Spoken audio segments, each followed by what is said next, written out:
Welcome to episode 17 on the journey to conscious healthcare, where we explore what it takes to consciously create longevity, happiness, and fulfillment in your life and that of others. The journey to conscious healthcare looks at the healthcare industry, disability sector, and how to best navigate these areas to get the best for you and your life. This series is called The Do's and Don'ts of Support Coordination, where we take a look inside of what it's like to be an NDIS support coordinator and help them best navigate this ever-changing NDIS system.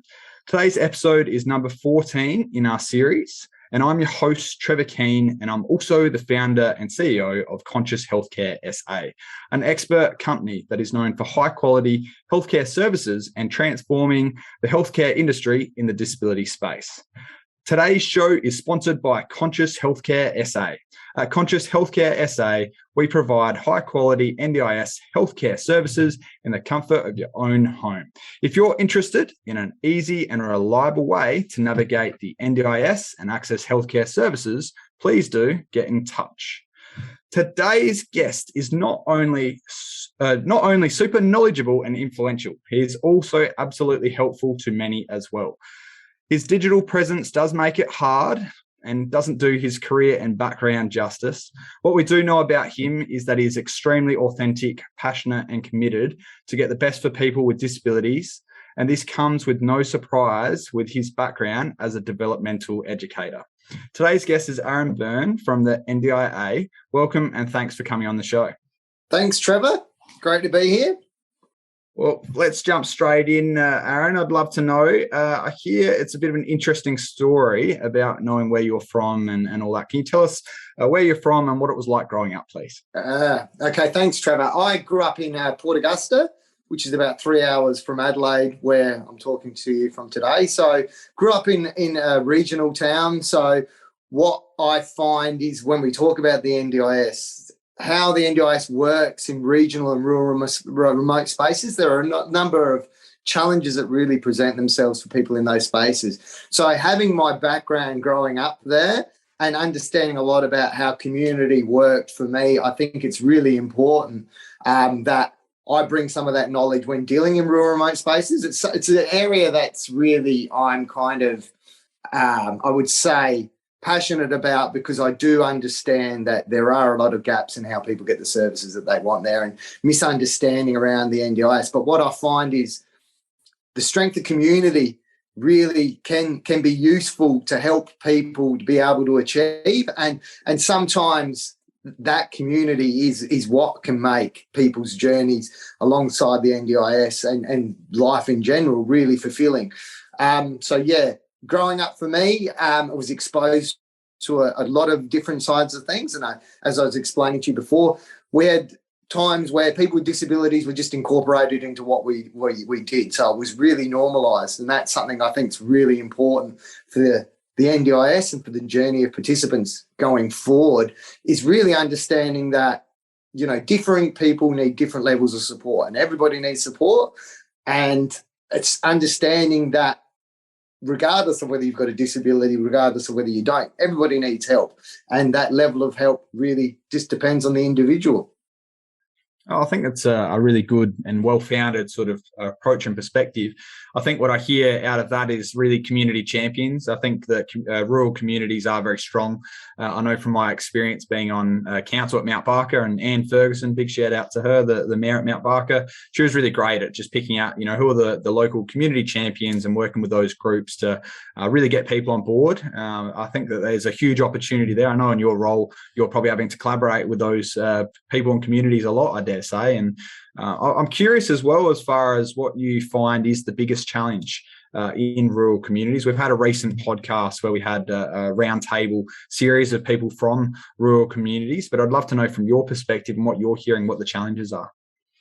And I think that's great that you've had that, and those people would be the experts in their community. And I think that's an important thing to understand is me living in a metropolitan space, I'm not the expert. And I think it's meeting people where they're at and hearing their experiences and where we can help with that. So I think it's important just to note what my role is with the NDIS. I'm the Assistant Director for Community Engagement and Co-Design.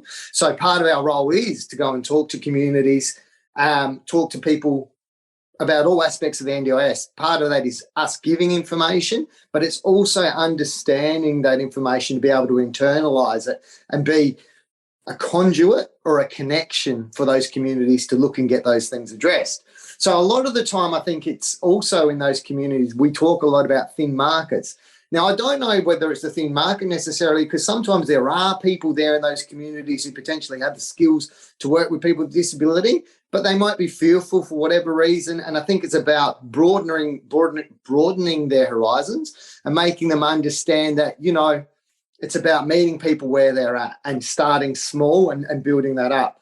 I think also in terms of the way in which participants' plans are managed can be a little bit of an issue in terms of those rural remote spaces, because as we know, there are 3 different ways in which you can manage your plan. So it can be self-managed, it can be plan managed, or it can be agency managed. Now, sometimes people may be agency managed in a rural and remote space, and that means they can only use registered providers.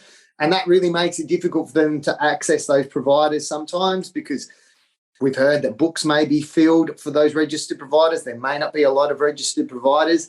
The provider of choice for them, they may not be able to access because of the way in which their plan's funded. So that sometimes can be an issue. And to me, that's an education piece as well. So it means that we as an agency need to continue to have these conversations. And as you rightfully put, finding those key people in the community to be champions almost.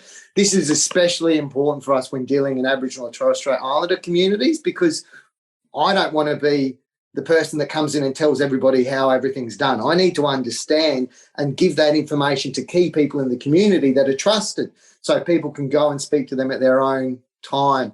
So I think it's really understanding that community, looking for those champions and connection points, and understanding that, as I said at the start, that I don't live in the community. I'm not the expert on what the problem is with the community. I need to talk to people and help them come along the journey and where those gaps are. And that's really part of what we can offer in terms of the community engagement team for the NDIA. Oh, it's fantastic. And I really love how open and authentic you are. I've been in a couple of webinars before, and I've not just complimented you because it's a nice thing to do. I think you genuinely, you're very passionate about what you do, and you give honest answers. You know, when there's a mistake, you're happy to put your hand up and you're happy to say we haven't got there yet, which I think people appreciate that, you know, rather than a political spin, which is just a generic worded answer that just comes back.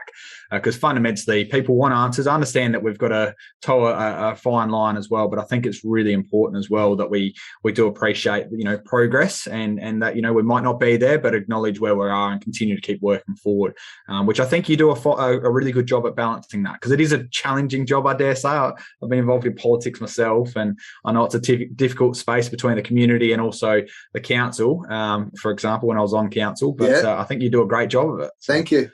Oh, no, and I appreciate that. And I think that that's part of my, you know, understanding those communities too. If I went in there and I was inauthentic at times, I know that that's not appreciated. And I think I work for the NDIS because I do believe in the scheme, and we've got to hear where things need to be improved to make it better for everybody. Sometimes, you know, the answers that we give might not be the answer that people want to hear, but that's the answer that we have at the time. And just because that's the answer doesn't mean that we can't go back and workshop it, because I think ultimately everybody that I meet in regards to work with NDIS, they want to achieve the same type of thing. And I think that that's people with a disability being included in the community and getting the supports that they need to live the life that they would like to lead. Yeah, I agree with that. It's very much a we mentality, and that's how it ought to be.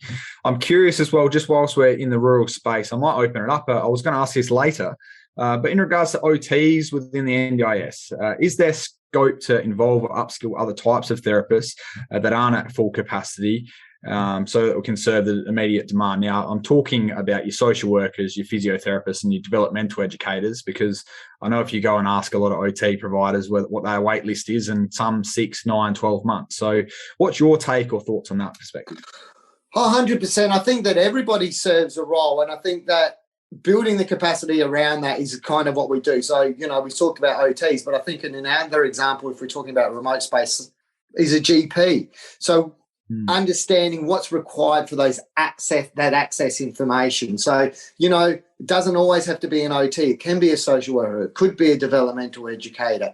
All the information that is supplied is really important to show when we're talking about access, especially for access, is really important to understand how the disability presents itself, and really understanding that a lot of it focuses on functionality. So it's not enough a lot of the time to say permanent disability. Now, we know that you as professionals, that insight is really important, but we need to know what it looks like, how that disability presents somebody's ability to achieve what they want in life. So what we can do is, to get back to your capacity building, my team is able to run sessions to help people to understand what that process is. So we've done a lot of work in particular around psychosocial, and I find when we're talking about psychosocial or mental health, the information included in that presentation really helps people to understand what the NDIS is looking for when we're talking about access to the scheme. When we're talking about planning, there's different types of information that we need for that, but same type of thing is understanding what information is important to help somebody get included in their plan, what the agency considers reasonable and necessary. So I think that it's understanding how the information being presented relates to the disability and articulates how the disability looks in reality, if that makes sense, Trevor. Yeah, no, that does make sense. No, it's all right. I've got a second one on that. But just whilst we are still on the note of psychosocial presentation, have you been out and had many uptake that? I'm just curious of the awareness of it. Ultimately, our big job here in holding this podcast is to continue to educate people and help them on their journey. Pretty much a facilitator in regards to your role as well, as far as educating more people and also getting a word of truth out as well, because it's important that we've got many sources of information. It's important that people understand, from direct sources as well. So in terms of psychosocial, we ran a number of education pieces that we did with Flinders University. Now, Flinders University were funded through a grant to provide upskilling around clinicians and supports to understand the access process and to test access. That was the language that we were using at the time. To get access to the scheme, because as we know, some people with a psychosocial disability or mental health won't get access to the scheme, but others will. But quite often that can be in the way in which the information is presented, as I said, and really about understanding that. So we have run virtual sessions. We've run a lot of sessions around that process. It's also important to note that there was a Reimagine Today website, which was funded through an information and linkages and capacity grant through the NDIS, which was called ILCs, which are really designed to help build that understanding for anybody around what the access requirements are for the NDIS, things to think about, why the NDIS may be important for somebody to go on. Does this best sit with the NDIS or another health service to provide that support? So we still get a lot of queries, a lot of questions around that. In regards to support coordination, I suppose it's important to note that there was the psychosocial recovery coach that is being funded by the NDIS for people with a primary psychosocial disability. And what that looks at is specific supports around a psychosocial journey.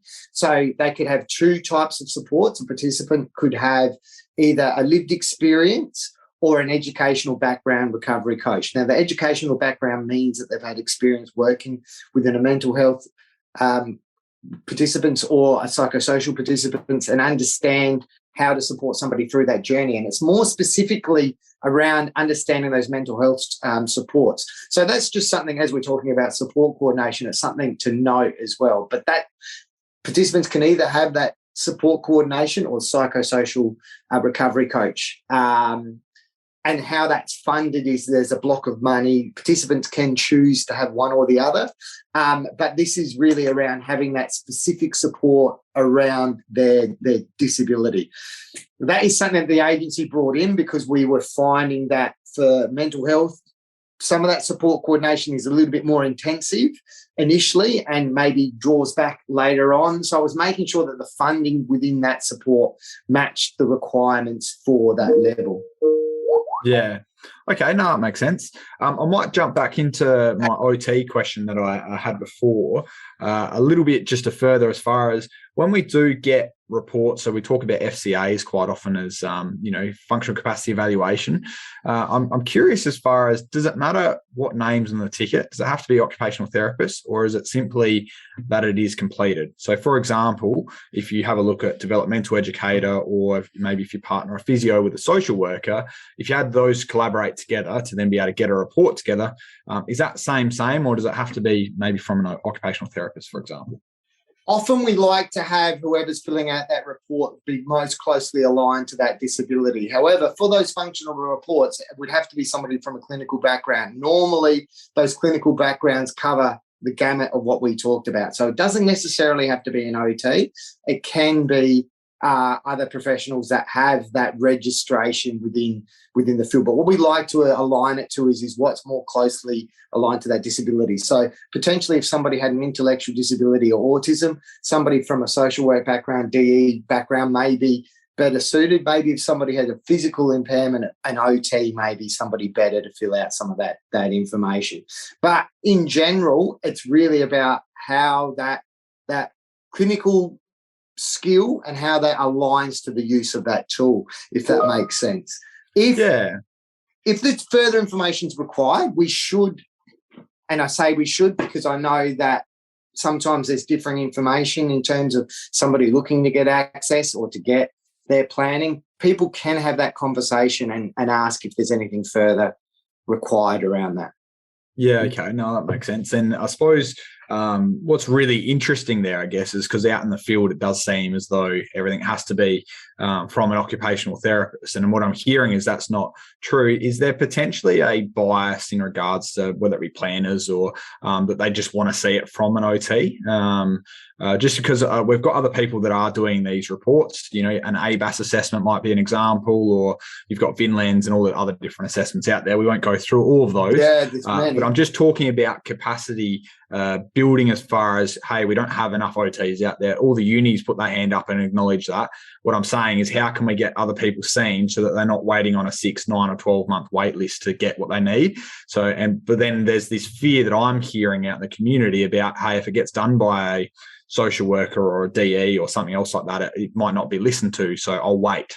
And I'm sort of wondering whether that's the right channel, or maybe if a perspective shift could occur in that space. That's a really good question. And I think that that's part of my role with my team, to start building some of that understanding around what's required. We have done a lot of work previously around that understanding, but it still seems to me that a lot of work still needs to be done.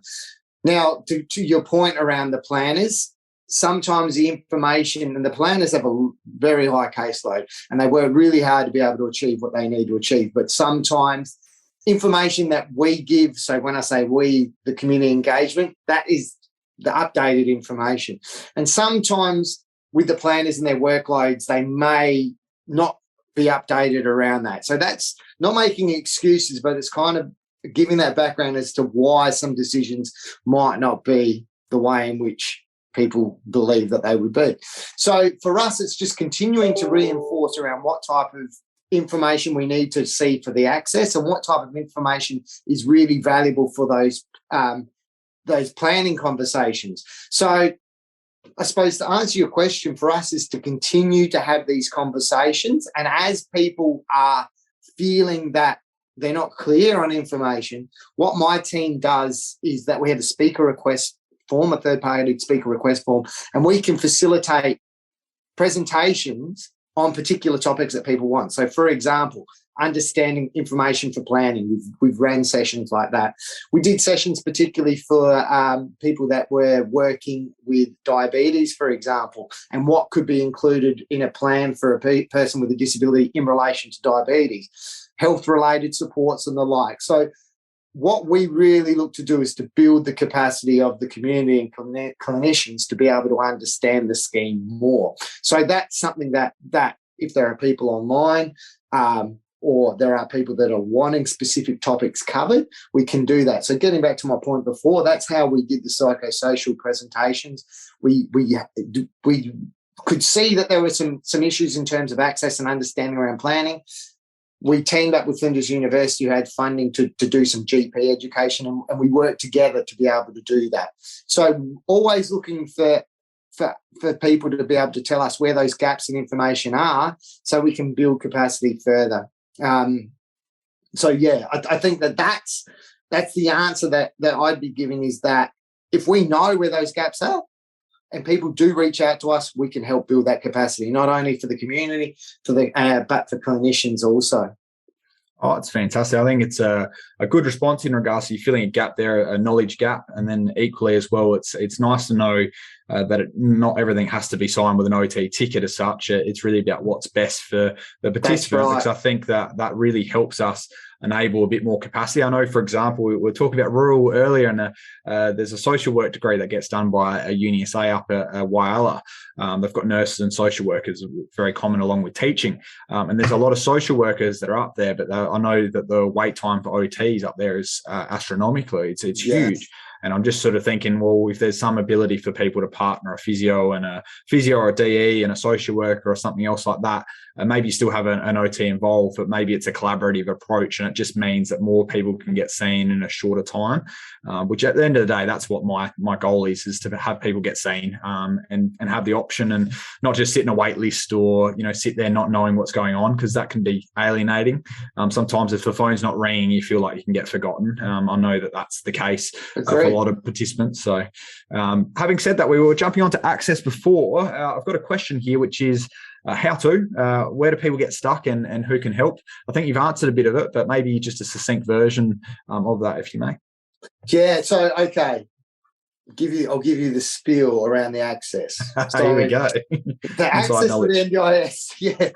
Access to the NDIS person needs to be under the age of 65 when they attempt access. So what that means is under the age of 65 when they attempt, that could be 64, 364 days. If they put in an access request form, they turn 65, that would still be considered under the age of 65. After the age of 65, that's when aged care steps in. There may be times when a participant's age-related supports outweigh their disability-related supports, and that's when that movement to aged care would be advised, but it is really about choice and control for the participant. People need to provide evidence they have a disability which is permanent or likely to be permanent, which results in a significant reduced functional capacity. So that's sometimes when you think about psychosocial permanent or likely to be permanent, that's sometimes where the difficulty is for people to get access within the psychosocial cohort. So really important to note that it's about the permanency and likely to be permanent. That doesn't mean that, if there are treatments that can help alleviate your disability, doesn't mean if you haven't done those treatments, you won't get access. It's about really understanding why you can't do that and showing that information. So those are the real key points there. Access to the NDIS is based on the functional impairment, not their condition or diagnosis. So this is kind of maybe going back to that OT and why some people think that it's really about the OT. It's about the functionality of that disability. And quite often we'll see people permanent disability. That's really not enough for us to get access to the NDIS, because understanding, as we said, permanent, likely to be permanent, and that functionality side of things. So no condition will be automatically excluded or included from the NDIS. A person who is found eligible for access to the NDIS can also reapply should their circumstances change. So that's important to note too, that, if you don't get access, you can reapply, because sometimes there may be information that's missing in your application. So once you've applied, that's not the end of the story. You can reapply. Once a decision's been made and that decision's been given, then the reapplication process can start. But if you're giving the same information all the time, that's really not going to help your access. So really understanding functionality, permanency, really important things to think about. And diagnosis, need to have a disability, but what does that look like? Just saying the permanency has autism, that's not really enough for the agency to make a decision around it. So a person who is not found eligible for access, as I said, can reapply. But what's important too is if they aren't found eligible for the NDIS, that partners in the community, if you are living in a region where a partner in the community is situated, part of their role is to help people that have a disability who aren't eligible for the scheme to understand what's available in their community. So that local area coordinator role is similar to a support coordinator but different, but that is part of their local area coordination role within that region. So important to note that too. Would you put that down as typically I see that role being the community liaison officer? Is that the same wording? I mean, or is that still under the LAC? Still under the LAC.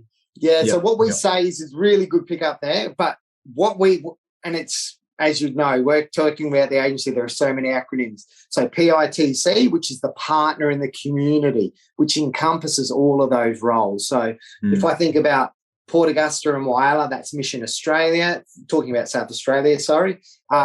Within the York and Mid-North, that's BAPT Care. Within Southern Adelaide and up to parts of the Barossa is Feros Care. Within Central Adelaide, BAPT Care. Within Southern Adelaide, it's Mission Australia. And for all of the areas not serviced that are serviced by a partner, we have Kudos, who are the partner in the community for the ECI space, which is 0 to 7. So just for everyone listening, I'm sure they are aware, but ECI, like being the early childhood. Yeah. And there you go. You've just given me an example of how we at the agency just like to throw out acronyms all the time. So good pick up there. But as you can see, very acronym heavy. So it's really important that we remember to state that. So thanks, Trevor. But all of those partners there, they serve a role in understanding where things are available in the community.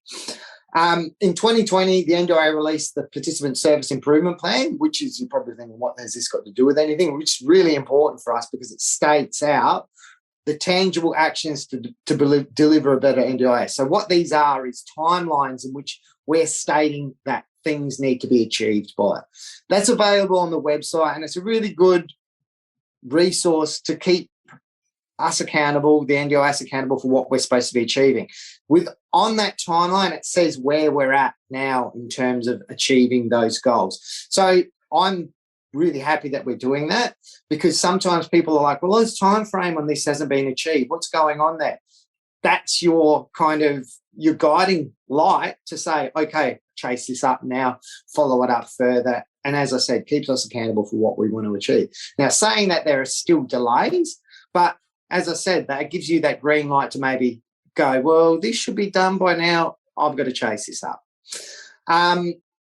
So really important too, if anyone has questions regarding the eligibility for NDIS supports or assistance with access to the NDIS, they're encouraged to contact the 1-800 number, which a lot of people don't like hearing that. But getting back to my point before, go to your partner in the community and speak to them. If you're in a rural and remote space too, it's important to note that some areas would have Aboriginal community connectors, or they've had funding for an ILC grant, which is an information linkage and capacity grant. Now, those grants are funding from the NDIS to help improve communities or to build those capacities and help people to join the NDIS and understand the NDIS a little bit more. Now, all of those ILC grants can be found on the DSS website now. NDIS used to DSS, yep. We used to manage those, but they have gone now to DSS. But that's just through that information. You probably can still find some information on the NDIS website about previous ILC grants. But that's useful just to know who's been funded to help support various communities around a plethora of different supports. Can be related to education, can be related to things such as money management, can be related to things such as advocacy and self-advocacy. But great resource. Absolutely. Is there anything else on that? I think you've been pretty comprehensive in going through, but I don't know how far.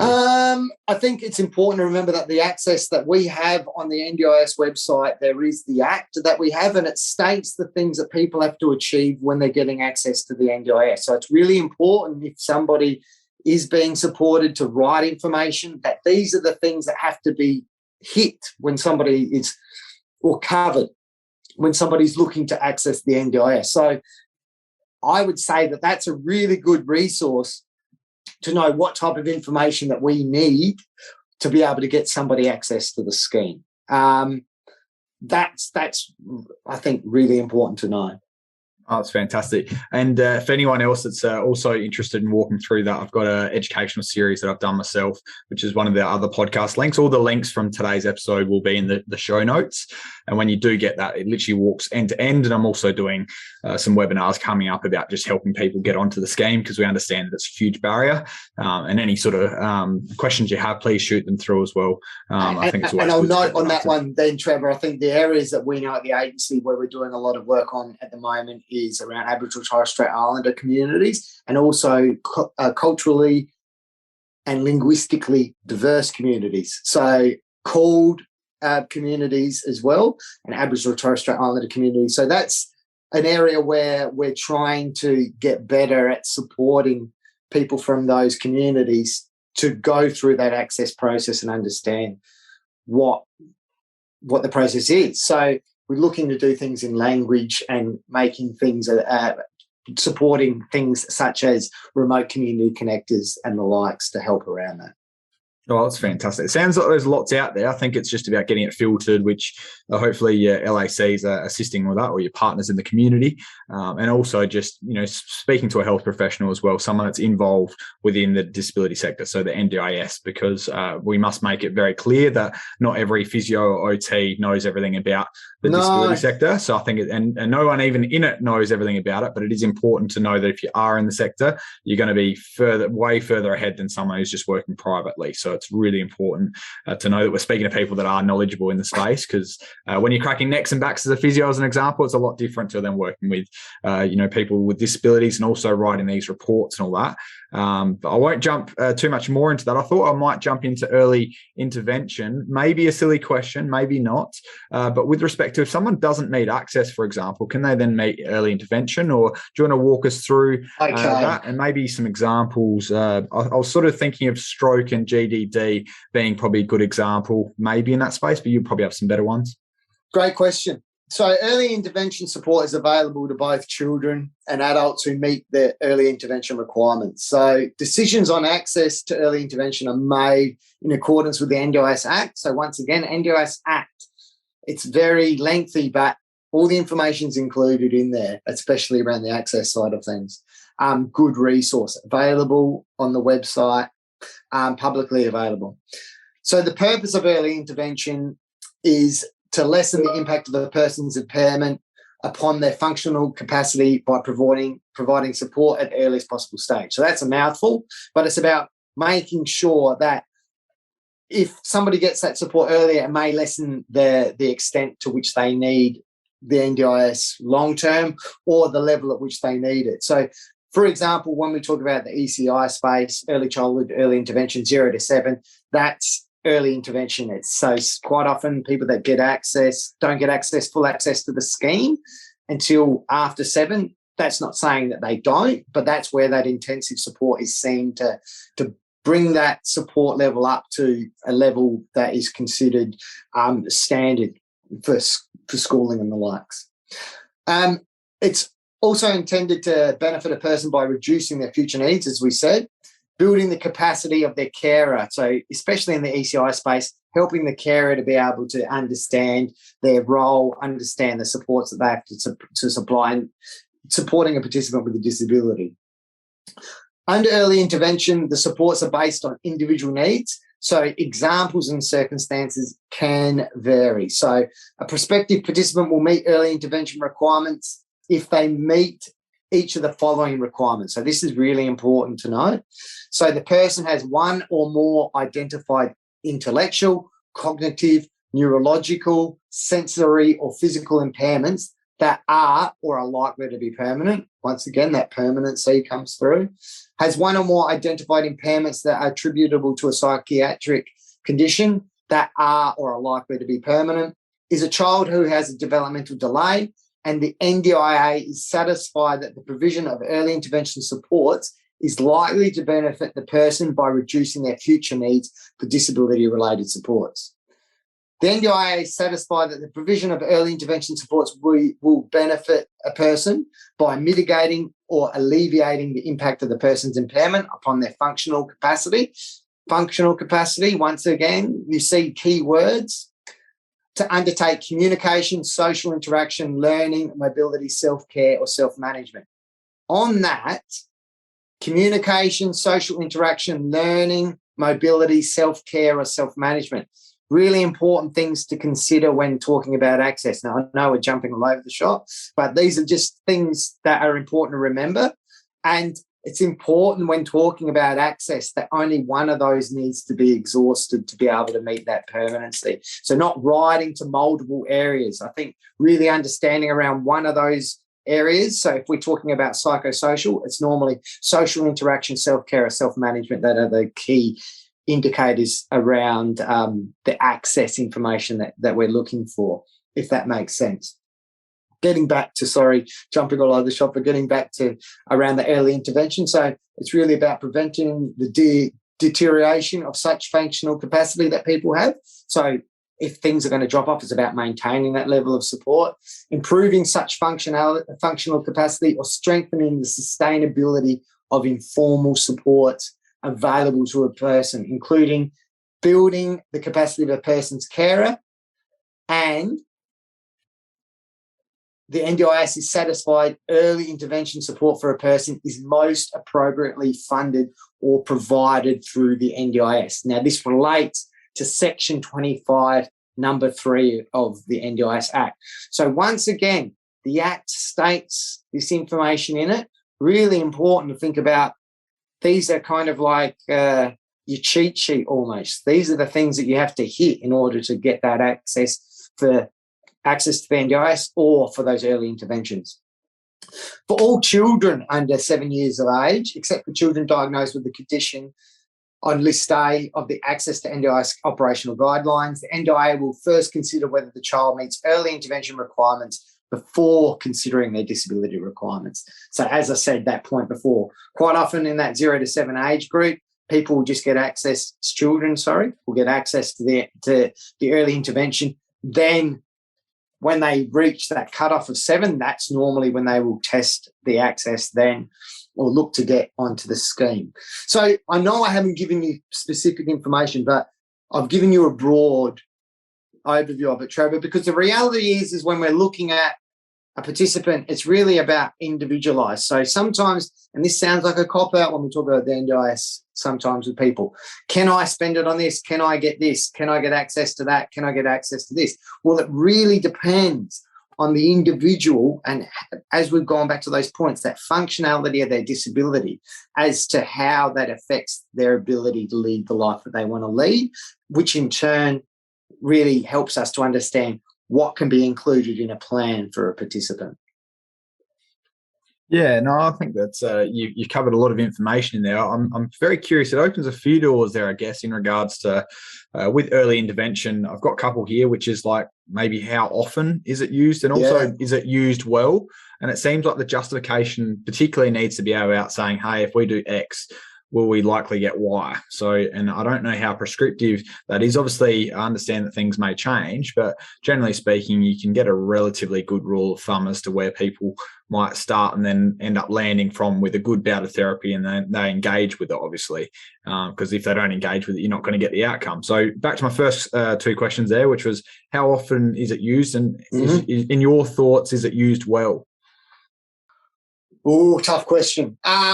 How often is it used? It's a lot more common within younger people for that ECI. It can happen for older people, but that comes down to the decision of the CEO. I think generally people they'd get access to the scheme. That early intervention side of things is normally somebody, gets that access. We don't talk, to be general about it, we talk a lot more about ECI in younger people. But people can get that access. And as that information that we gave, it kind of gives you that background as to how it can happen. But generally, I would say that a lot of people would get full access, and they would go full access onto the scheme or tempt it that way. And they're more likely to get that. doesn't really give you the answer. I suppose I'm thinking more of a stroke example, I guess, in that quite often someone that's had a stroke would get access to the scheme. I'm just sort of wondering, a lot of the evidence suggests that, an intensive bout early and then they can actually live a very meaningful life and a very high functioning life, depending on obviously where the stroke occurs and all that sort of stuff. I'm just sort of wondering if that's a scenario where it might well occur or what happens if maybe they don't get funded adequately. They might get access to it generally, Trevor, and then let's just say that in those first years, their plan may be more significantly funded to meet that, because maybe some of that higher intention, because I'd be assuming getting that, and this is the thing, is you can't really assume anything because it's case by case. Hypothetical, clearly. Yeah, what would be happening is that the stroke would affect long term. So getting back to my point, how much that you're getting, it may you still be on the scheme. So that ECI is seen to be that intensive support to maybe lessen it. So it really depends. It could happen, but a lot more we hear is that people get that full access because they're going to need that ongoing support from the scheme. And as I said, they may have a more intensive level of support that drops as development happens, capacity is built, skill level increases.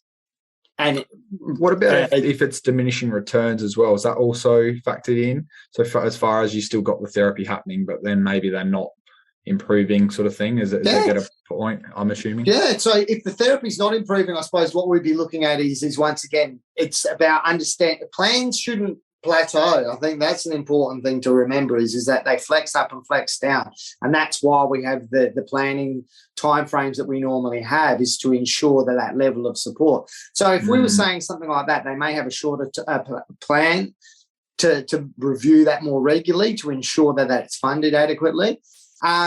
Diminishing returns, I would say that would show your level of support that's required ongoing. So remembering with everything we do with the NDIS, it's about reasonable and necessary. Reasonable and necessary relates to whether it sits with the NDIS to fund or another area or another part of the other supports that are funded by the government, whether it sits with that.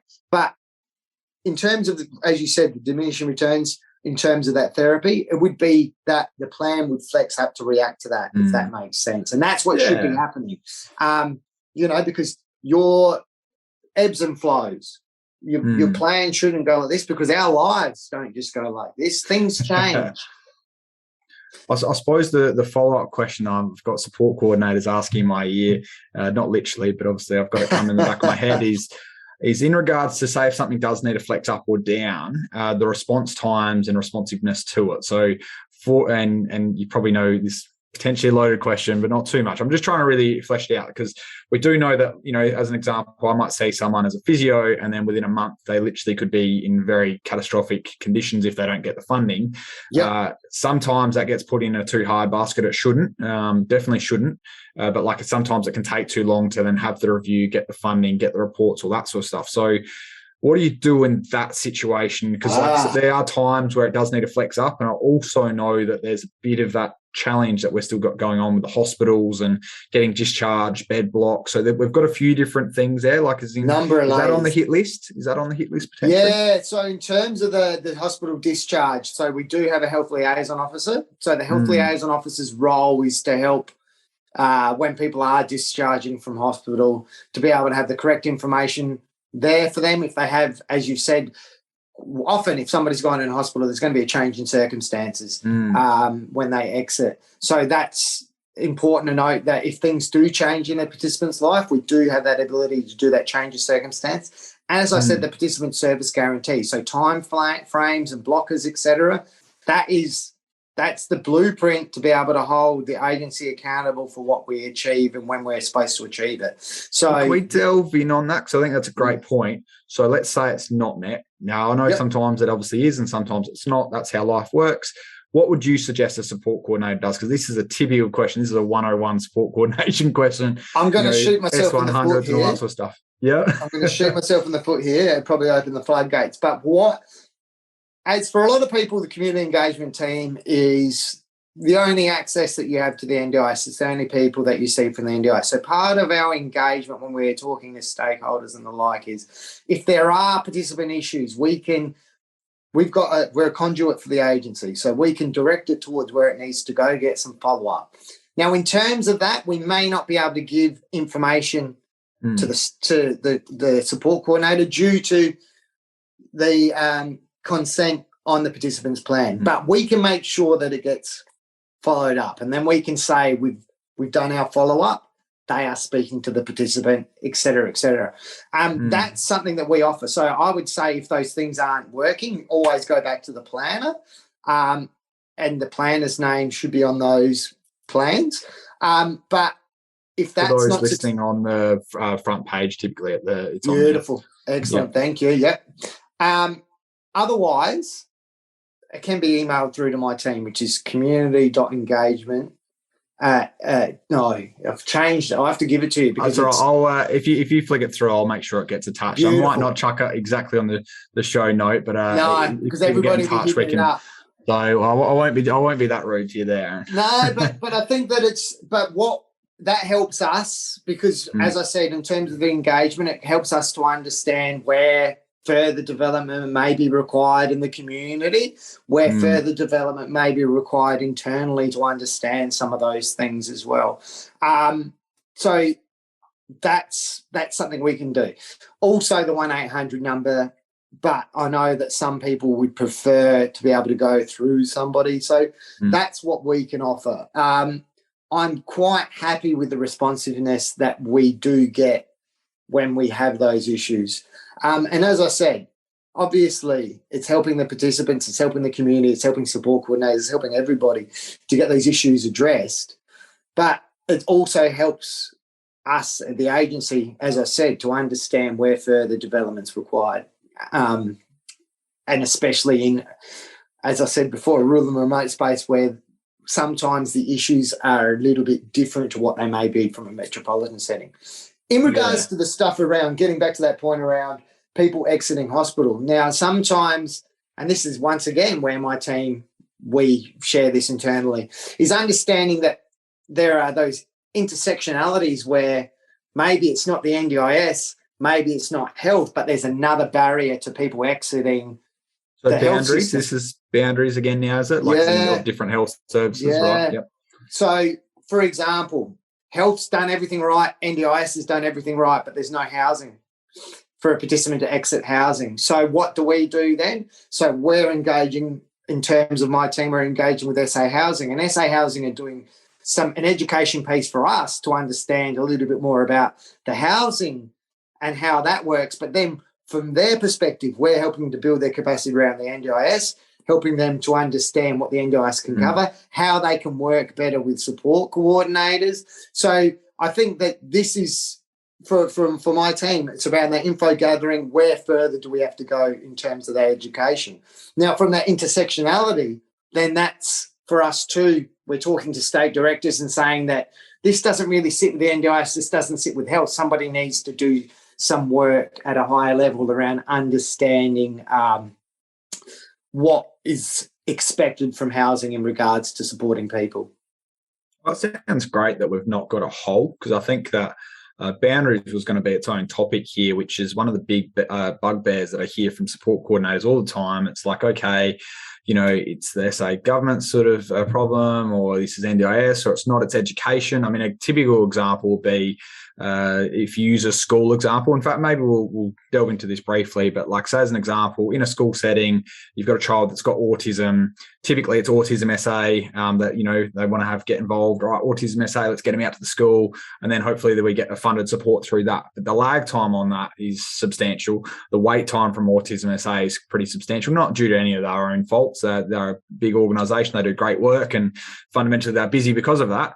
But, what do we do in that instance? And I think it's also was flagged up on the rural podcast about you're not going to get someone from Autism SA in Whyalla.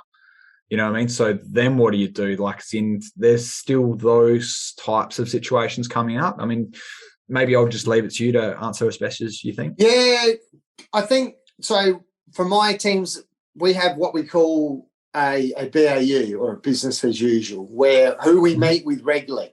Education SA is one of our stakeholders who we meet with regularly, and this is where we have those discussions around and understanding around NDIS perspective, education perspective. There's still a gap here. How do we work around that?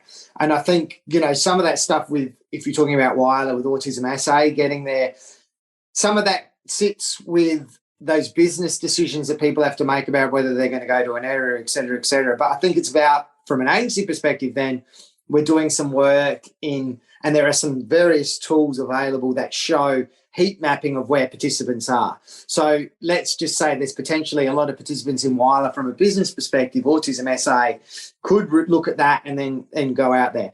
But then it's about, from my perspective, okay, if we're hearing that from stakeholders, I speak to education. So really the point I'm trying to make is that where we are hearing these gaps, we are engaging with these areas to try and build that capacity.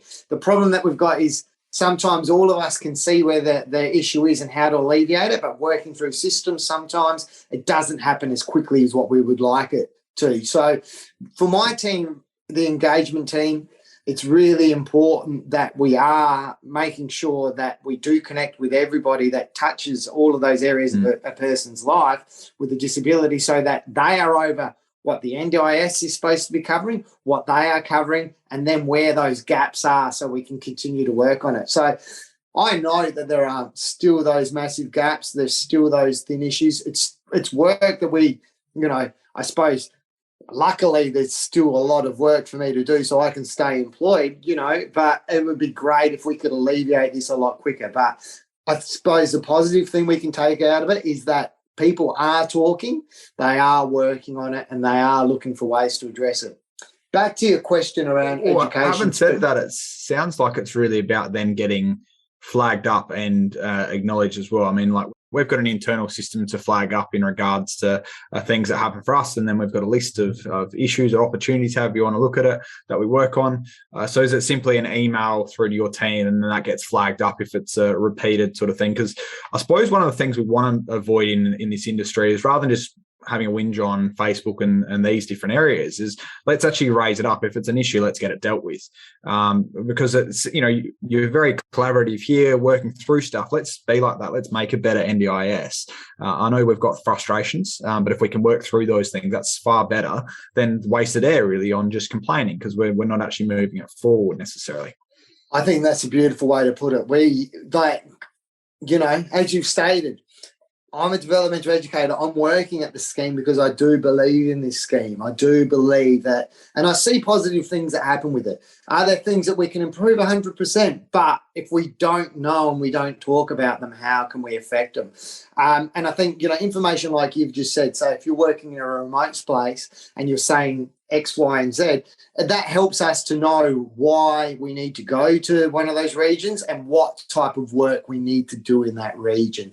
So I think you're 100% right.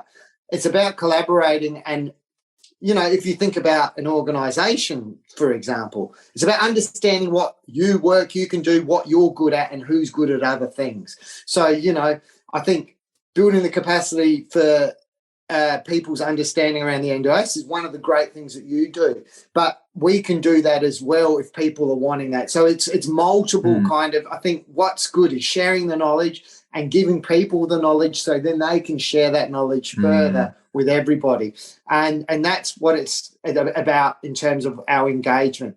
We want people to understand how to utilise the scheme. We don't want to keep it all secret. And that's especially for my team. We want to hear where those things are. And back to my point, I want to make this work. So if things aren't working, let's have a discussion about it. And I really like your point around raising points and whinging, because it's really easy for us to get caught up in the grass sometimes. But I know that in the weeds, that's what they say, isn't it? But I know that people do want to achieve the same type of things and the position and where it's coming from. And I think that that's important too, to understand that when people are saying this stuff, sometimes the way in which they're delivering it, it may seem that they're whinging, but that's, maybe they've gone through multiple people before they've got to you to say that thing as well. But for us, it's really being solution focused and looking for those strategies, and any intel is really appreciated from us. Oh, that's fantastic. Right, I think we've got to crack the can open here, Aaron. Support coordination scope A bit of a question, I know, a big question. Yes. What's in and what's outside of scope? Have we got any further? I know we had previous discussions about there might be a potential blueprint, or getting a little bit less black and maybe a bit more black and white rather than this field of grey we're playing in. I'd love anything you've got to say about what's in and what's outside of scope with support coordination. Okay, I'll give you an overview. I think what's important with support coordination too is to understand that we did do a piece of work last year around it. And that was a consultation where we posed some questions and we got some feedback. Those next steps now, the provider team, so I work in community engagement, as I've said numerous times. We've got the provider team who focus in the provider space. So they've been running, and I believe they should be available on the NDIS website. They're running sessions around some of the support coordination, specific kind of updates, I believe. Support coordination is something that continues, as you kind of noted, is something that continues to be talked about. And what's difficult when you talk about support coordination is it's really individualized, which I think is difficult for some people because they want to know, well, can I do this? Can I do that? Can I do this? Can I do that? The answer is really it has to be an understanding around the participant and what the participant needs. I think it's important to remember that it's included in the capacity building. That doesn't mean that people won't get support coordination for a period of their life when they're on the NDIS. But the idea is that it's working with the participant to build their skills to be able to manage things themselves into the future. So it's like an education piece of work. So thinking about that, it's really important. It's an important role, as we know. Support coordination helps the NDIS and the participants to make the most of their plans and to pursue their goals. Its funding is based on what disability supports are reasonable and necessary, in addition to support provided by family, friends, and other community and government services. So what we're saying there is some people, it's not something that's automatically put into plans. I would say in a remote area where there isn't a partner, it is something that really, I believe, a lot of people should be asking for, especially if they're new to disability, because that's going to help build that capacity. LACs, if somebody's where a partner is, normally LACs would pick up that role, a local area coordinator, but that doesn't necessarily mean that people won't have that included in their plan. If the NDIS plan does not describe the level of support coordinated funded, a participant can choose a level of support that suits their need. So this is what we're saying there is that it's funded in a plan, they can utilise how to use that. Decide on that themselves. So there are 3 levels of support coordination. So there's support connection. So this is support to build a participant's ability to connect with informal community and funded supports, enabling them to get the most out of their plan. There's support coordination. So support coordination or coordination of supports. This support assists participants to build the skills they need to understand and use their plan. A support coordinator will work with the participant to ensure a mix of supports that they're used to increase their capacity to maintain relationships, manage service delivery tasks, live more independently and participate in the community. And finally, specialist support coordination. This is a high level of support coordination. It's for people whose situations are more complex and who need specialised support coordination. A specialist support coordinator will assess participants to manage challenges in their support environments and ensure consistent delivery of service.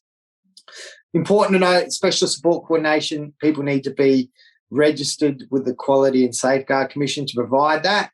Other levels of support coordination, however, there is not an expectation that they need to be registered to provide this. So really the main thing is that how that support coordination works is really, as I've said, up to what the participant wants and through that discussion. So normally when we talk about this is the service agreement is really important because it states what the expectations are for the support coordinator, what the expectations are for the participant. But it's just, I think the really main important thing to think about is what's out of scope. It's really related to that participant and building their capacity to do things. Understanding that it's not case management. Case management is something different because case management is where you're really telling somebody what they need within their life. Well, that support coordination idea is capacity building, working with somebody to be able to understand how to do things and take control of your NDIS plan and your life in general. So I suppose that will open up more questions from you, Trevor. So I'm happy to hear any questions from you.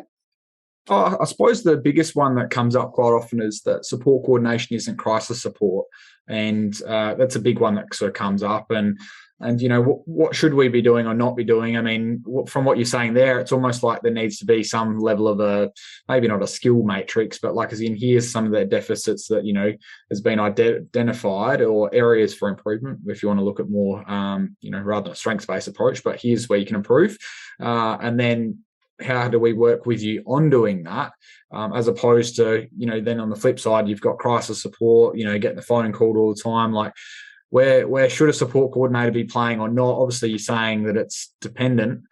Should there be some sort of, here's some skills we're trying to develop, here's how we're trying to do it, here's our plan about how we're trying to do that, so that we actually have a level of, it's not just accountability, but it's also a transparency, so that, we're not getting through. I mean, I've seen great support coordinators involved, and I've seen some do it not so well. And the example will be that they blast through half or 3/4 of the funds. New support coordinator comes on, and they've just got to do a change of circumstances because the one before didn't do anything. So what do we do in all those? I mean, I've said a lot. I'm just curious as to good crisis support or skills.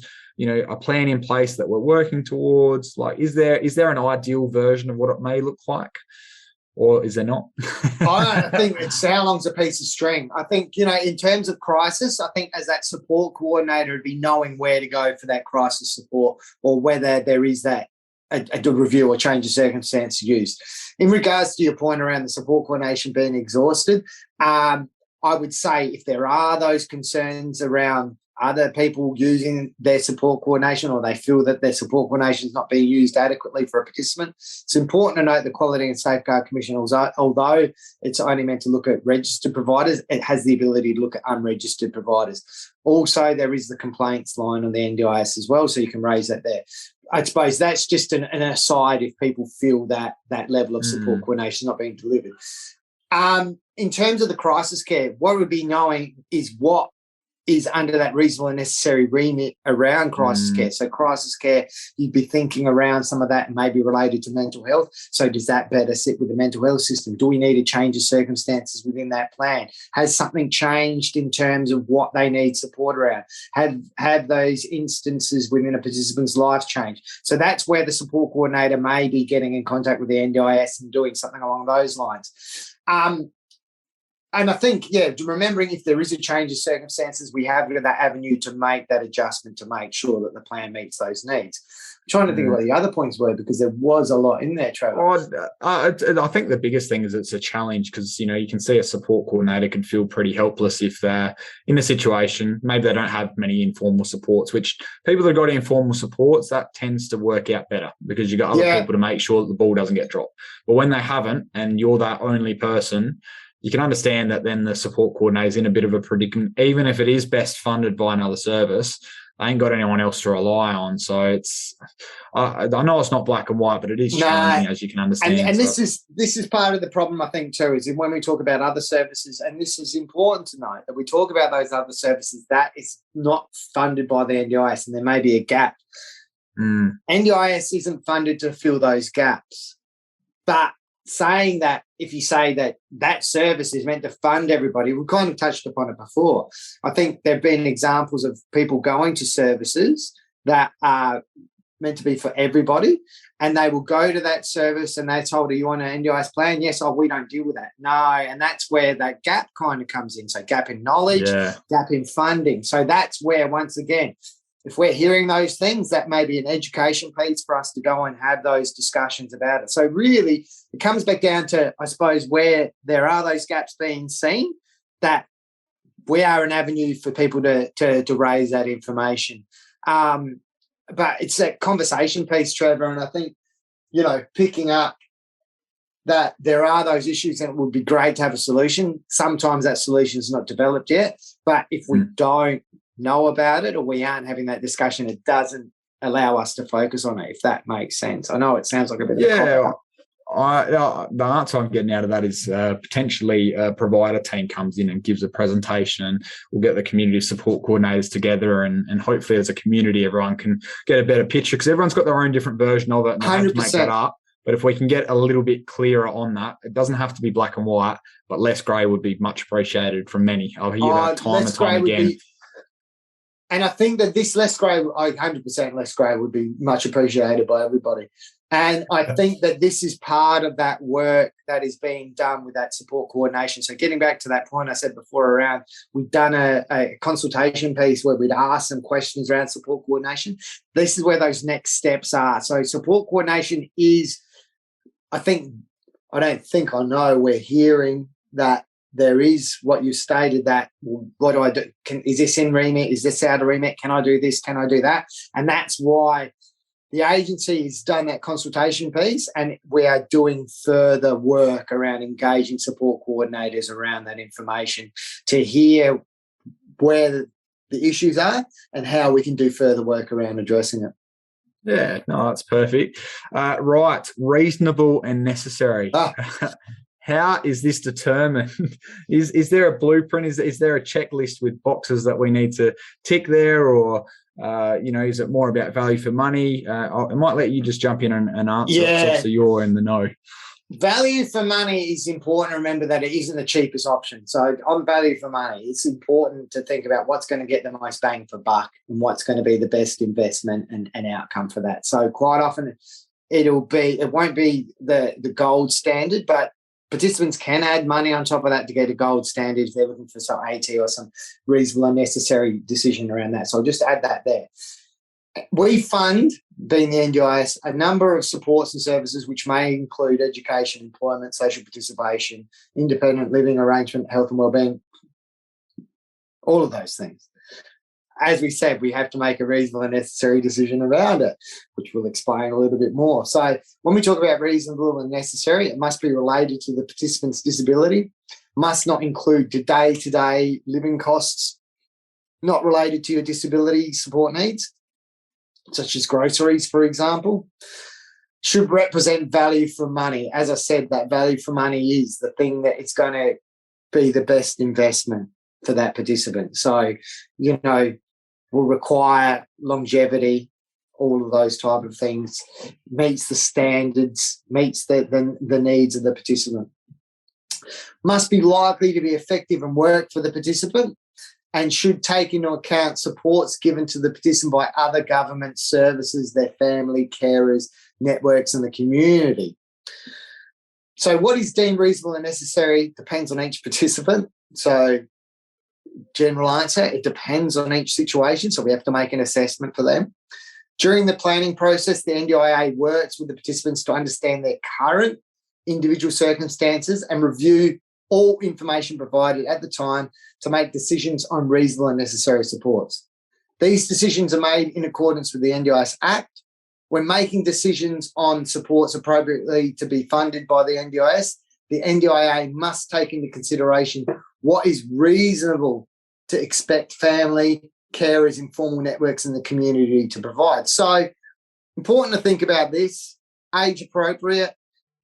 If I think about my age now, a little bit older, so would I be expecting my family, my parents to be doing this care work? Well, no. People my age, there's a different expectation. So what we're trying to say is that alignment with your age. So understanding that younger ages before 18, there's that parental responsibility. But as you get older, things change and you'll be different, and the expectations around who provides that support and family, etc., that's something that should be taken into consideration as well. It's not an expectation that parents would be doing everything. So this is just something, when we say about age considerations, it's just important to think about it in that way. And what, in relation to your age, what would the expectation be generally for who would be supporting that? As NDIS is funding on individual needs, examples and circumstances vary. So in a nutshell, that's what it looks like. And I suppose to give you a little bit more information, we touched upon it before around those therapy stuff, I'll give you a little bit more information in regards to reasonable and necessary, I suppose, in terms of developing that information. So any reference guide on the correct wording justifications for therapists in the NDIS report. So the how-to, let's just say. The evidence from the person's treating health professional needs to show the person has or is likely to have a permanent disability, including information about the type of disability, the date disability was diagnosed, if available, how long the disability will last, if available, and available treatments, i.e. medication therapies, that potentially could be done to lessen the extent of that disability. If they're not done, why aren't they done? Because sometimes people make a choice not to do that because maybe having the medication, etc., may be more detrimental than getting support. The disability impacts their everyday life in the following areas, including a description of how each areas impact. So mobility, motor skills, communication, social interactions, learning, self-care, self-management, things we went over previously. The treating health professional who provides the evidence of the person's disability should be the most appropriate, as we said, to provide evidence of the person's primary disability and have treated the person for a significant period of time, at least 6 months, for example. Example of common treating health professionals include, so this is important around that OT question that you asked previously and really ties a nice little bow in it. So it can be Are you GPs. going off of the types of evidence on the website there? So I'll put the link in there as well. And This is just reinforcing it because I really wanted to make sure that I got that one right for you.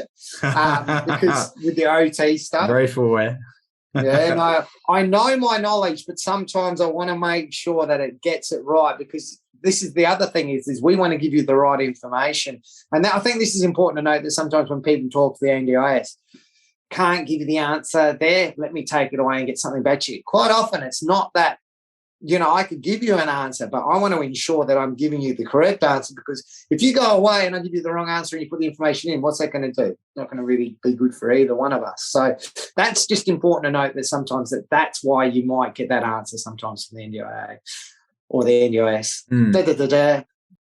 We want to make sure that we give you the right answer. So getting back to my point, GPs, paediatricians, orthopedic surgeon, OT, speech pathologist, neurologist, psychologist, psychiatrist, physiotherapists, social workers, developmental educators. So you can see it's a gamut of health professionals. It's not one health professional that can do it. Really important to know. So on that note then, as far as with reasonable and necessary, I think the challenge that maybe happens in the community is that we've got so many people interpreting that. So many planners and all that sort of stuff. So how do we determine not necessarily a blueprint, but making sure that, if we had 4 people, same situation, I know you don't have that, it's a fictitious situation. Yeah. If we were to have that and 4 people are assessing these, that we are plus or minus 5%, we're within a ballpark, because it does seem that some really don't get funded and some do. And I mean, there's been evidence about whether you're in a more affluent suburb or whether you're not. Obviously, then you're likely to get more support and potentially, understand how the wording affects things as well. So is there any sort of advice or suggestion? I suppose this is in regards to therapists, but also support coordinators knowing to make sure that they get the right therapist as well. So not anyone fits the bill. They've got to say a certain set of words and it's got to be in a certain order. I think the difficulty there is that sometimes if we were talking about a GP, for example, what the GP's practice is doesn't really, the way in which they normally do things for health might not align with the NDIS. So what have we done? We spent a lot of time developing those supports. What you could do, as I suppose, is a support coordinator. If you are doing that review stuff, you can go with the person that you're supporting to these meetings. That is something that they need to choose to do, but that can give that support as well. Remembering that there comes that time for that review, information showing when you're getting those reports from people, showing what the outcomes have been and why this support needs to maintain. What would happen if the support wasn't there? So I think it's about really articulating why that support is needed and what are the outcomes and how that aligns to the goals for the participant. So that's the really important thing. Remembering that the Act, as I said, the Act states all of those things. So it's not hidden and it's around aligning it to that information within there. It's almost like you've got a script, and these are the things that you have to hit in order to be able to achieve what you want to achieve for the participant, get included within that plan. I think it's important to note too that questions can be asked as to, well, what if further information was required, why wasn't this met? I think it's also important not to do these documents that are really long documents and expect the planner to be able to read it, because they're only looking for the key information. It gets back to my point, what they're looking at in terms of making a reasonably necessary decision against the NDIS Act. So it's about understanding that and aligning that information to it. So not writing these massive reports, talk about the functionality and how the support has improved the functionality or maintain level of functionality, to include that within the plan. So it's about making sure the information you're presenting is aligned to the information that we're looking for at the NDIS.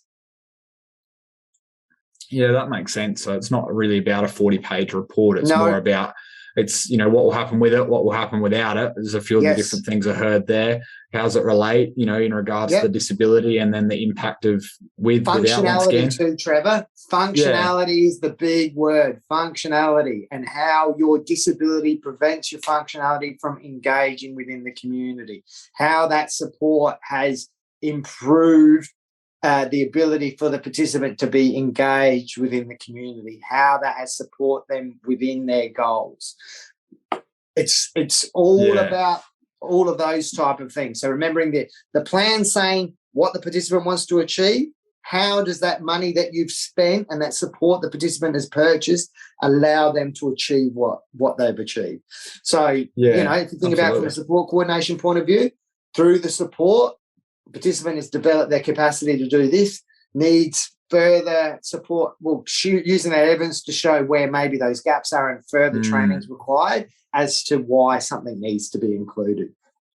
It's almost painting a picture as to how they've gone down the road. If you've got A and B, like in B's up here, have they sort of gone on that positive trajectory? And if not, maybe explain that a bit more, because as an example, if someone's got social anxiety or a psychosocial disability, the ability to engage with the provider might be one of the barriers of which, you need to build a lot of rapport, and then things could happen pretty quickly, but we need to build that rapport first, because new people into an environment, often in that situation, that as a DE is not necessarily a positive thing. No. It can often not be a positive thing. And then we talked about a little bit before about exhausting those funds, and then it's showing, like, if you exhausted that support coordination, showing what that's used for. And I think, we've talked about some people may be exhausted just by a phone call and not being transparent with the participant, and this is where support coordination is really skilled, because your ability to have those conversations with the participant and to redirect them towards where they need to go potentially. That you're contacting me about this. What's another avenue that we could look at where you could get that information from, rather than drawing down on the funds that we're using. So remembering that we've got X. And now these are difficult conversations and skilled conversations to have. So I think that's important to note as well, that working with the participant and taking them on the journey, a journey through the NDIS for them as well. But as we said, support coordination and that level of support coordination is very varied. But I think as a good support coordinator, it's being communicative around what you're supplying and having that really stated in that service agreement as well. I think that's a very good answer. I think there's a lot of gold that support coordinators will get out of that. I've got a question here from Natasha about AT. I know it's something we discussed briefly on the phone a couple of weeks ago. Yes. So and I'm sure this is something also you want to touch on, just given the recent changes. So it's for an amputee participant. With the recent AT changes, her participant has now been given $500 for the assessment and report for a power wheelchair, for the OT to submit the assessment and produce a report, and also the recommendations. This is including the trials for the AT. Clearly, in this instance, I would dare say something has gone wrong. What would you suggest in this situation where they sort of go to and where the breakdown might happen? Because a wheelchair assessment and all that for $500, which is 2 and a bit hours of OT isn't going to suffice here. And I suppose it opens it up to a few more different things, but I'd love to just know off the bat. I know you don't know the whole circumstances, but maybe there's something gone wrong in how they've put that forward or something, so that's come back with $500 or. I would say with that one there, I would just maybe feed it back that this is what they're looking for and they can do that. Remembering it's important that they can do that review within the 3-month period. So getting back to that point that we said earlier on, and it could have been, as you said, it could have been a misunderstanding. And I think, in the defence of the planners, they work pretty hard. And then sometimes, and the reality that we have is, as I said earlier, we know all that up-to-date information. They are so focused on getting these plans out that sometimes that information doesn't filter down and they've maybe made a mistake. So getting back to that, that's that avenue that you've got through us. Give you that background to those AT changes, assistive technology changes. So in February of this year, the NDIA made improvements to the assistive technology process by increasing the limit of mid-cost AT from 5,000 to 1,500. 15,000, sorry, it was 1,500 before, and publishing updated guidelines and resources for AT and vehicle modifications and driving supports. The increase to mid-cost AT limits means participants no longer need a quote for AT that costs less than 15,000, still have to provide evidence of need, will only need a quote for AT valued over 15,000. Independent AT advisors or medical practitioners still need to provide a letter or report for a participant to access AT. AT advisors include AT peer mentors, allied health practitioners, continence nurses, rehabilitation engineers, and other qualified practitioners. The written evidence required does not need to be a formal assessment or use the AT assessment template. It can be a letter or report summarising a meeting with the participant about their disability needs and the best AT solutions. This could include results of a trial or participants' experience of the AT. Participants may still request quotes from providers to help them get good market value from their budget, but they won't need to submit quotes less than 15,000 to the NDIA. So with that one there, I suppose the thing is I think there was a line in there, I can't draw it out exactly, but it was in regards to with evidence. So that's not saying participants can just go and get equipment willy-nilly, because I suppose, you would, and it's fraught with a few things here. I suppose the things that come up immediately to me are with evidence, but, are plan managers checking that there are evidence, i.e. a justification? There might be an OT report saying this is recommended, but it'll probably say recommended with trials and to assess suitability and safety. That's typically what might well come in. I'm not an OT, but I am surrounded by quite a few. But so what's your sort of thoughts and words in regards to that? Because I suppose we don't want participants just running out there with $14,999 and just buying themselves a wheelchair or a bed and it not being suitable. And then we're having situations where safety is of risk and all that sort of stuff. How do we go about mitigating? Because obviously there's been the timeline as far as the turnaround's great. That's obviously going to mean that if we've got the funding and we can do it and it's safe, great. But at the flip side is that what if we've got participants now getting stuff that isn't safe and suitable, and then they're putting themselves at risk? And I know OTs are also worried about liability. So do you want to take one at a time there, or how do you want to tackle that one? One at a time. Yep. So first one. So you got it there, or I can repeat it if you like. No, you repeat it. That'd be good. Yep. So the question being, how do we mitigate the participants going out and just purchasing items for $14,999 or whatever else it is, which might be the recommendation of an OT, but having said that, now no trial or anything else like that, they're just doing it without it. So some of that would mean that that money's included in the plan, but they can't get access to it until they submit some of those things as well. So that conversation, it's still that conversation's having at that planning stage. But what it would mean is, say, if we are looking for a letter or a report to access AT, until that's given, the participant won't be able to get access to those. Those funds are included, but they need to submit that, and then it's a quicker turnaround in terms of. So previously there was Yeah. So it means that the money, they may not be able to access the money until that report is delivered, if that makes sense. So that immediately has something come up. So they're plan managed, let's say. And if they're plan managed, what if the plan manager just pays, or are they making sure that they have to get the letter? Because if they don't get the letter, they shouldn't pay. I believe that they it wouldn't be released. Like, it's almost like, my understanding is that it's there, but it's quarantined until they get that information, and then that way it would be able to be released. That's my understanding of it. Okay. It's not something like you can access it straight away. Yeah, okay. Are we able to, are you 100% sure on that, or able to just get I can get it here. So written evidence required does not need to be a formal assessment. It can be a letter. So there's an AT assessment template. I can go away and just confirm that. What's important to note too is that we are running sessions on this. We have been running AT sessions. So I'll spread that out to the OT community. They've got about 7,000 OTs working within the NDIS, and they're all up in arms about two things: the participants just going away and getting it done, but equally the second side of it is liability for a report being done, which might recommend something, but they might not have included the words of. They would usually say trial is required and all that, but the participant having the report and then getting the equipment, which they just want to make sure from a liability standpoint. Yeah. Also, the participant gets what they need. So we still need request quotes from providers to get the market value. So that's saying that it's not going to, those funds aren't just released. Yeah. So you need to have that quote entered in before that it's released.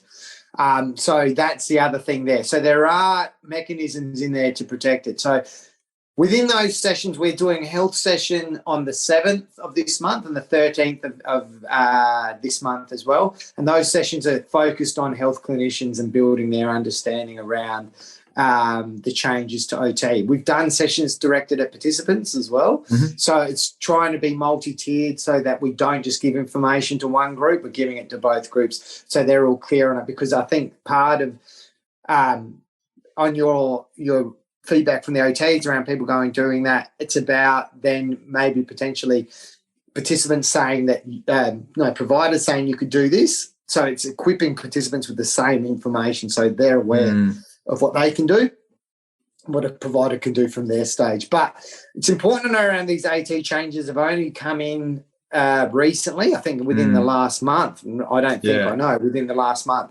So there's still going to be that period. I think these questions, as they come up, we get those answers to them. But that information, it's quarantined, it's not released. Like they need to put in those quotes before they can get access. But the quote turnaround is a lot quicker, and that quote can be submitted online.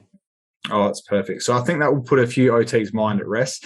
I think the big thing there being that they still are required to have the recommendation come through, or the letter, or the meeting, whatever it might be, because I know some OTs have felt a little bit like they've had participants coming to them saying pretty much rubber stamp X.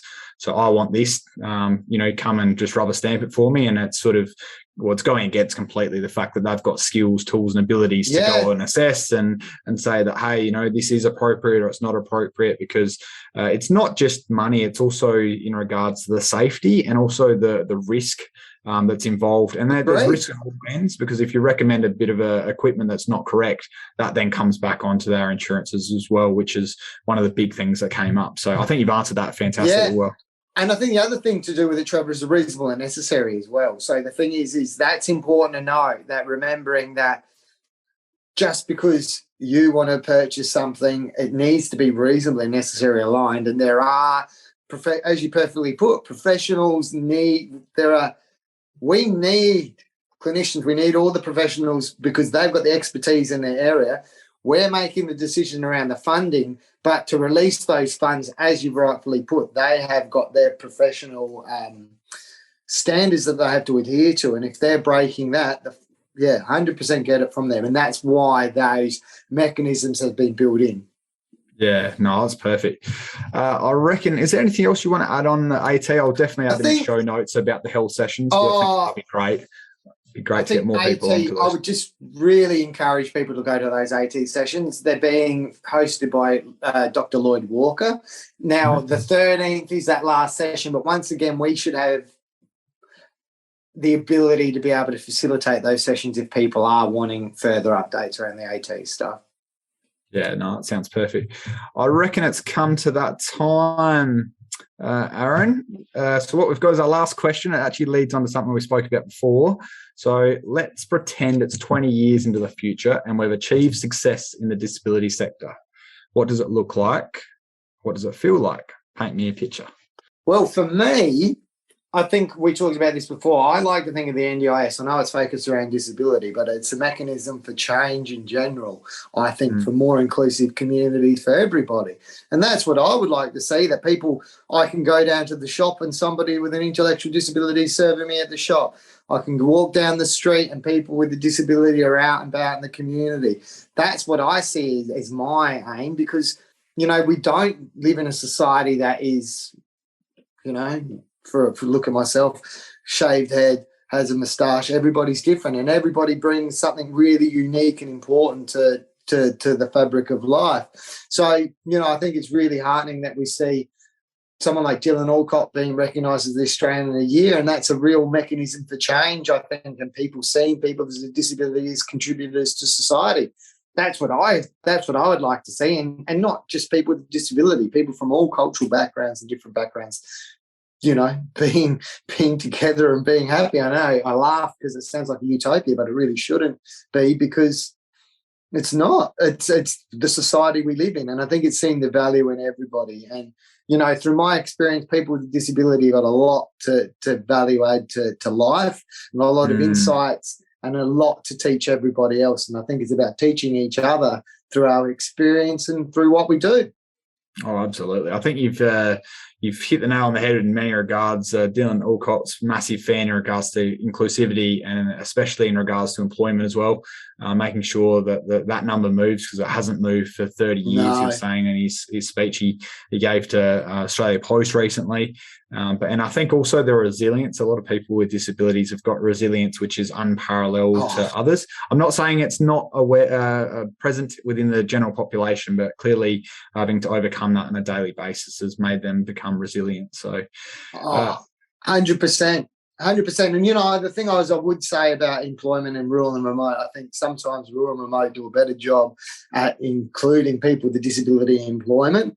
You know, I think that's something really I know through my experience that I found working in rural and remote spaces, getting people with a disability working in normal jobs was quite easy, because people were more, I don't know, can-do kind of attitude. So that is a positive thing. Yeah. But, yeah, I think employment is a massive one, and understanding that, you know, disability-specific employment isn't the answer. It is the answer for some people, but it isn't the answer for us. And, you know, getting back to my point, it makes things more inclusive and more enjoyable, I think, to have people from different aspects being able to share their experience.